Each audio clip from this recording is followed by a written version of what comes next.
Tight Riders. Right then, hello guys and welcome back. Today's episode is probably going to be a little bit shorter. What I'm going to try and do is get the tower working using the old style control box, which you can see here. So as I've mentioned in previous videos, the first power tower I built came with one of these control boxes. And this one here that I'm building actually came with this one, which is supposedly an updated version. I had no luck in getting this to work though when I wired it up. So I sent an email to Fowler, who got back to me and asked me to post this off to them so they could test it. And obviously I live in England and they're from Germany, and I'm not keen on having to pay postage to send this back to them really, because at the end of the day I don't feel it's a problem that I've caused. So what I'm hoping is I can prove through this video that the old box works and the new one doesn't, and hopefully somebody from Fowler will be able to watch this and say, oh dear, we'll send him another box, and then all of you guys will be able to see it working. The only issue here is that I genuinely haven't tested it with this yet, so anything could happen. But there we go, so I've wired this one up. This one's got pushing connectors, so I've just pushed the cables in, and it requires a lead to go from the GND into the start sockets to actually start the cycle. So it should be the same with this box, but when I plug this box in, even without the cable between GND and start, the motor started spinning. So that's my first sign that it's not working. So anyway, what I'm going to do is just use this piece of cable and poke one end on start. Literally anything could happen right now, so fingers crossed. Start lead into this start socket, then the other end into GND, and fingers crossed this is going to be the first ever full test ride of Power Tower. We'll see though, won't we? Here goes, fingers crossed.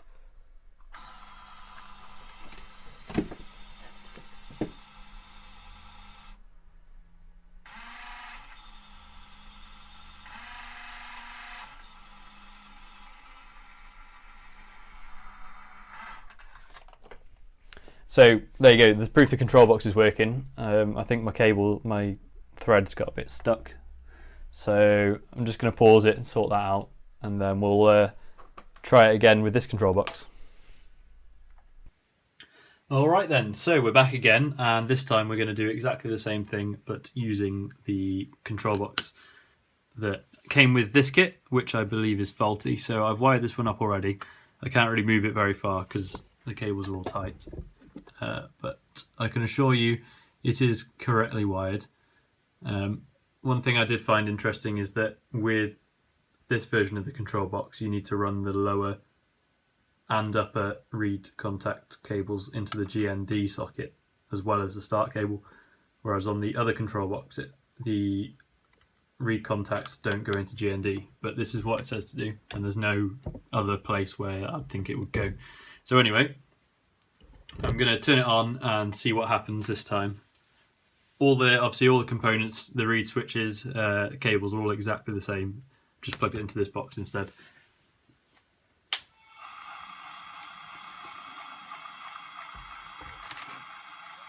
So it's going up a lot slower than last time. I'm going to have to get ready here to pull the plug out because I don't think the reed contact's going to work.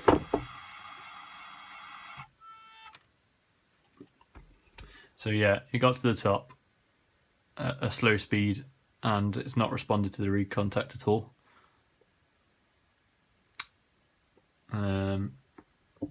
Let's see what we can do here then. Just going to let the tower down. And to do that, you just push the motor out of place underneath. So I'm just going to push that back and the tower should go down.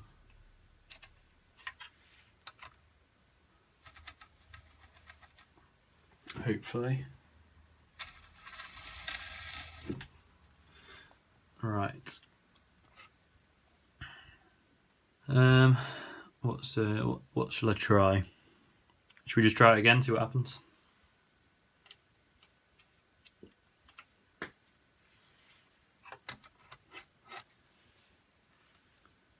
Okay, 3, 2, 1.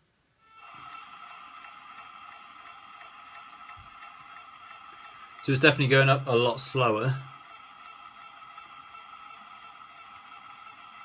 So obviously once it gets to the top, it's supposed to trigger that reed switch and then drop. But as you can hear, that's the motor still trying to drive it up. It's not found the reed switch. Okay then, so for the next experiment, I have disconnected the start cable. So when I connect the power to the control module, the ride shouldn't start at all because there's no cable linking GND to start, so nothing should happen. But it goes straight up.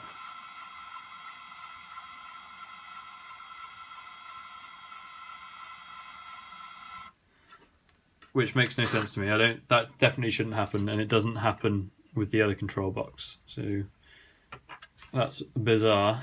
Let's bring this down.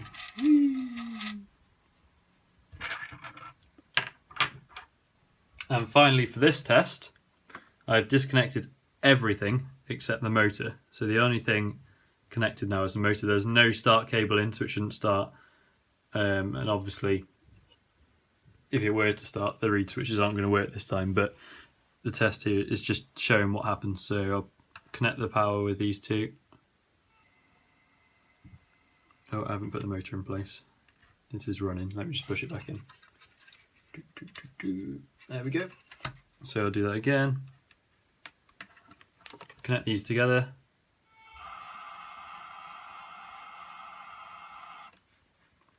That shouldn't really do that.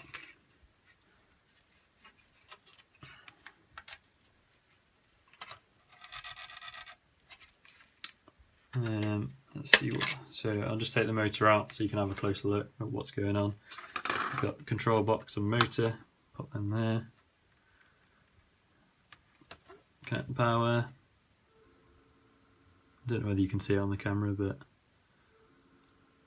basically, as soon as you connect the power, the motor spins, and it continues to spin indefinitely. I'm pretty sure with the old control box, if it doesn't hit a reed switch within a certain amount of time, it times out and stops and goes the other way. So obviously this isn't showing any sign of timing out at all, it's just going.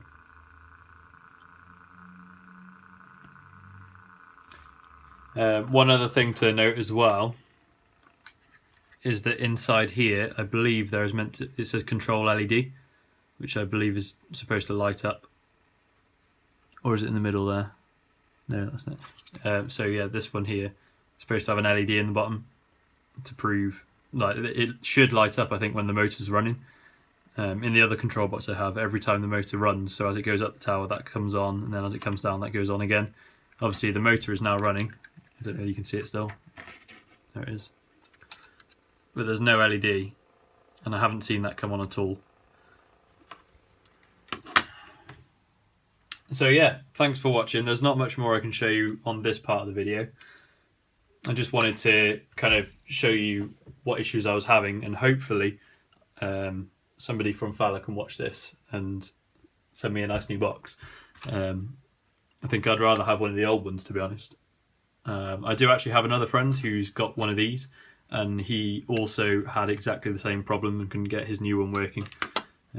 So he ended up building his own control box. Like, he's got a full ride control panel, which isn't something I've got the skills or time to do, unfortunately. So yeah, thanks for watching. I think what I'll do, because this could take a while to get sorted, so I'll probably carry on and do another episode before this is all working and start building all of the fences and the light splats and all that kind of stuff, just to get it so it's finished and static. So that's all for this small episode, and there'll be another one to follow shortly where I build the fences and the rest of the platform decoration. So thanks for watching, and see you soon.